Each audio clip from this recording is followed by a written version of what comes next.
2 children dead, 2 adults in serious condition, speed and impairment suspected as factors in a horrific crash in North Las Vegas last night. Yeah, this all happened near Robinson Boulevard and Lone Mountain Road. And News 3's Brett Forrest has been on scene throughout the day to learn what led up to the crash and what charges could be brought. Yeah, good evening, guys. I'm standing on Robinson Boulevard right next to where this van crashed into a palm tree. Police say it was, as you mentioned, speed, a suspected factor, sideswiping the wall behind me, hitting some trees, that light pole you can see, and then crashing into this palm tree here. You can see this growing memorial that has been getting flowers and candles and balloons placed all day. Speaking with some neighbors, they are the ones placing it just because tears in their eyes. They're saying this is just such a horrible situation to happen here right outside their homes. Now, it was also a preventable one that road safety advocates are saying they're in disbelief but not surprised seeing yet another deadly crash here in Las Vegas. Literally makes me sick to my stomach.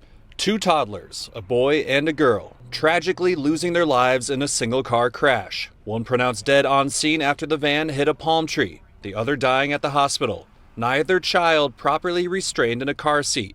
Speed and impairment for the driver are suspected. The sick to my stomach leads to just white hot anger. I am so tired of this. I just can't tell you. Road safety advocates upset after yet another deadly crash in a year where over 200 lives have already been taken on Clark County roads, 32 of them without seatbelts. How many times do we say this same thing over and over and over again?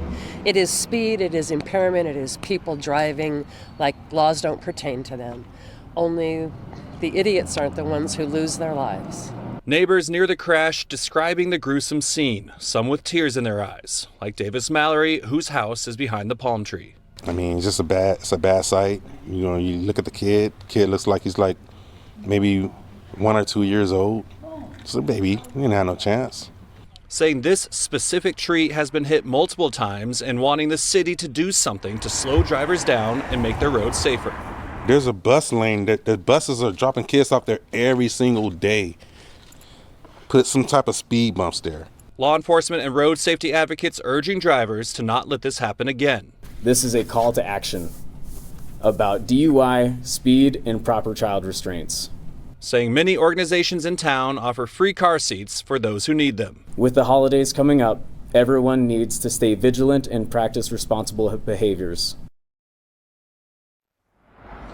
Now, the 2 adult women do remain in serious condition at UMC Hospital, and we do not yet know the identities of anyone involved, but it was confirmed to me that they are all family members. Now, if charges are brought forth, I'm told it would likely be charges of DUI, causing death or bodily harm, and those with 3 counts, each one carrying 8 to 20 years in prison, and also likely a litany of other charges against the driver in this case. Tragedy for a Nevada Highway Patrol trooper and his family weeks before Christmas. Their son hit and killed in a crash when driving back to Las Vegas from college in Arizona. Our Andrew Nomura joins us live from NHB headquarters to tell us more about this family's loss. Well, Marie, just a truly sad story. 18-year-old Ashton Hine was driving home when his family says he was hit by a semi-truck. This is the last thing we did was put this tree together. Singing Christmas carols and just goofing around, and like, he just was the greatest kid ever. Nevada Highway Patrol Trooper Mark Hine and his wife Angela holds back tears talking about their son Ashton. We had a bond like I can only assume most parents crave. Like, he wasn't just my son, man. He was my best friend and like a brother. The family says the 18-year-old was wrapping up his first semester at Northern Arizona University. He was driving back home to Las Vegas at the end of November when a semi-truck pulled out in front of him, killing him. There's no kid like him. He had the purest of hearts and cared about everybody. Ashton went to Centennial High School where he wrestled before transferring and graduating from Shadow Ridge. He loved wrestling, absolutely loved wrestling. That was his goal. He wanted to come back and help coach. An Ohio native, the family says he wore it with pride. Anything Ohio was his go-to. He had a friend, his best friend would always ask him, do you only buy clothes from Ohio? Because everything was either Ohio wrestling, Ohio State, Ohio this, and it just was who he was. And remembering who he was is how they'll get through this difficult time. You were my whole world, and I'm going to do everything I can to honor you and make you proud. Well, the memorial service for Ashton will be on December 23rd at the Palm Northwest Funeral Home. December 23rd, an extremely important date. That was Ashton's birthday. He would have turned 19 years old this month. There's also a GoFundMe for the family. We'll have a link to that on our website, news3lv.com. Tens of millions of dollars are headed to Nevada tonight in the latest round of legal settlements tied to opioid manufacturers and distributors. As part of our ongoing Nevada Addictive Reports, News 3 Steve Wolford is live at the Clark County Government Center with an update on who's paying this time and how that money will be used to help. This latest round of settlement money is over $30 million. It's part of the ongoing litigation by the state of Nevada to collect damages and financial relief that were caused by the opioid crisis. These companies have admitted basically they screwed up. They helped get our whole society addicted to these incredibly addictive substances.